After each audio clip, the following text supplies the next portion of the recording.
माननीय सदस्यगण, मेरी सरकार ने ऐसे क्षेत्रों की भी पहली बार विकास से जोड़ा है जो दशकों तक उपेक्षित रहे। हमारी सीमाओं से सटे गांव को देश का अंतिम गांव माना जाता था। मेरी सरकार ने उन्हें देश का पहला गांव बनाया है।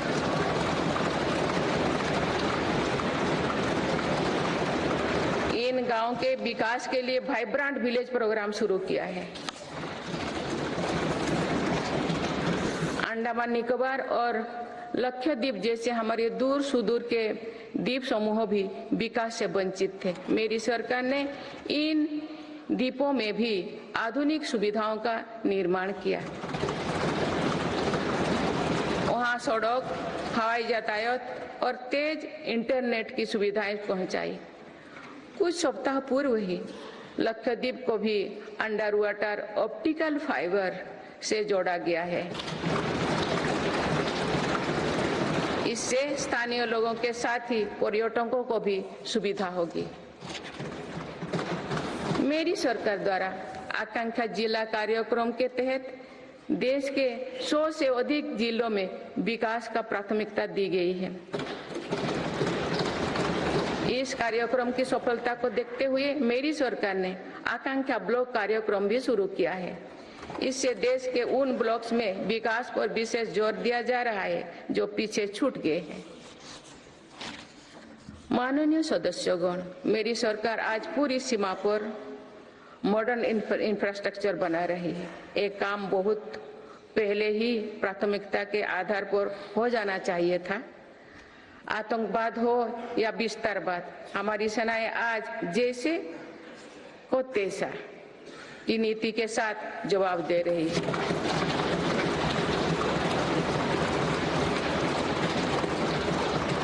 आंतरिक शांति के लिए मेरी सरकार के प्रयासों के सार्थक परिणाम हमारे सामने हैं। जम्मू कश्मीर में आज सुरक्षा का वातावरण है। आज वहाँ हड़ताल का सन्नाटा नहीं, भीड़ भरे बाजार की चल पहल है। नॉर्थ ईस्ट में अलगाववाद की घटना में भारी कमी आई है। अनेक संगठनों ने स्थायी शांति के तरफ कदम बढ़ाए हैं। नक्सलवाद से प्रभावित क्षेत्र घटे हैं और नक्सली हिंसा में भी भारी गिरावट हुई है। माननीय सदस्यगण, भारत के लिए ये समय आने वाली सदियों का भविष्य लिखने का है। हमारे पूर्वजों ने हजारों वर्षों की एक विरासत हमारे लिए छोड़ी है। अपने पूर्वजों की सौगातों का आज भी हम बड़े गौरव के साथ याद करते हैं। आज की पीढ़ी को भी ऐसा विरासत बनानी है जो सदियों तक याद रखी जाए। इसीलिए मेरी सरकार आज एक बड़े विजन पर काम कर रही है। इस विजन में आने वाले 5 वर्षों का कार्यक्रम भी है।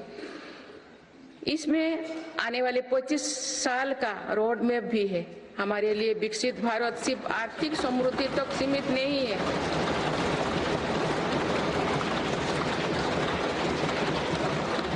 हमारे लिए विकास भारत सिर्फ आर्थिक समृद्धि तक सीमित नहीं है। हम सामाजिक, सांस्कृतिक और सामरिक ताकत को भी उतना ही महत्व देते हैं।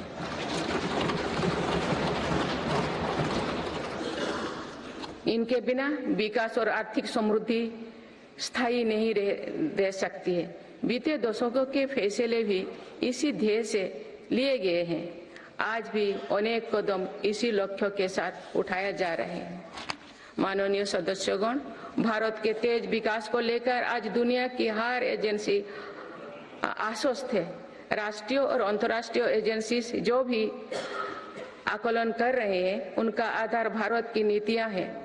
इंफ्रास्ट्रक्चर में रिकॉर्ड निवेश और पॉलिसी रिफॉर्म निवेशकों का विश्वास और बढ़ा रहा है। पूर्ण बहुमत वाली स्थिर और मजबूत सरकार के लिए भारतीयों का संकल्प भी दुनिया को नया भरोसा दे रहे हैं।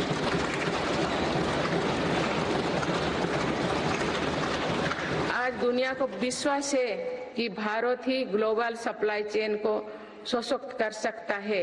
इसीलिए भारत भी आज इसके लिए बड़े कदम उठा रहे हैं। देश में एमएसएमई का एक मजबूत नेटवर्क बनाया जा रहा है। मेरी सरकार ने 14 सेक्टर्स के लिए PLI योजनाएं शुरू किए हैं। इसके तहत अभी तक लगभग 9 लाख करोड़ रुपया का उत्पादन हो चुका है। इससे देश में रोजगार और स्वरोजगार के लाखों नए अवसर बने। PLI से इलेक्ट्रॉनिक्स, फार्मा, फूड प्रोसेसिंग और मेडिकल डिवाइस के सेक्टर में भी लाभ हो रहा है। मेडिकल डिवाइस से जुड़े दर्जनों प्रोजेक्ट्स में उत्पादन शुरू हो चुका है। मेरी सरकार ने देश में 3 बल्क ड्रग पार्क भी बनाए हैं। माननीय सदस्यगण, आज मेड इन इंडिया एक ग्लोबल ब्रांड बन चुका है। मेक इन इंडिया को लेकर आज दुनिया आकर्षित हो रही है। आत्मनिर्भर भारत के लक्ष्यों को दुनिया समझ रही है। आज दुनिया भर की कंपनियां भारत में नए सेक्टर्स को लेकर उत्साहित है। सेमीकंडक्टर सेक्टर में हो रहा निवेश इसका उदाहरण है। सेमीकंडक्टर सेक्टर से इलेक्ट्रॉनिक्स और ऑटोमोबाइल सेक्टर को भी बहुत लाभ होगा। मेरी सरकार आज ग्रीन मोबिलिटी को बहुत प्रोत्साहित दे रही है। बीते कुछ सालों में ही देश में लाखों इलेक्ट्रिक वाहनों का निर्माण हुआ है।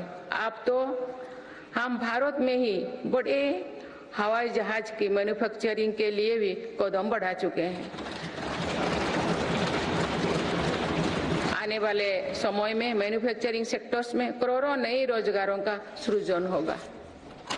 माननीय सदस्यगण, विश्व में आज ऐसे उत्पादों को विशेष मांग है जो पर्यावरण के अनुकूल है। इसलिए मेरी सरकार जीरो इफेक्ट जीरो डिफेक्ट पर बल दे रही है।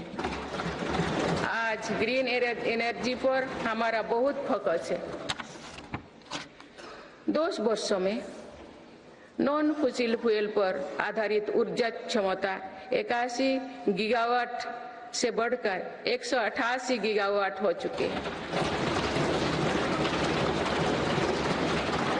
इस दौरान सोलर पावर कैपेसिटी में 26 गुना बढ़ोतरी हुई है।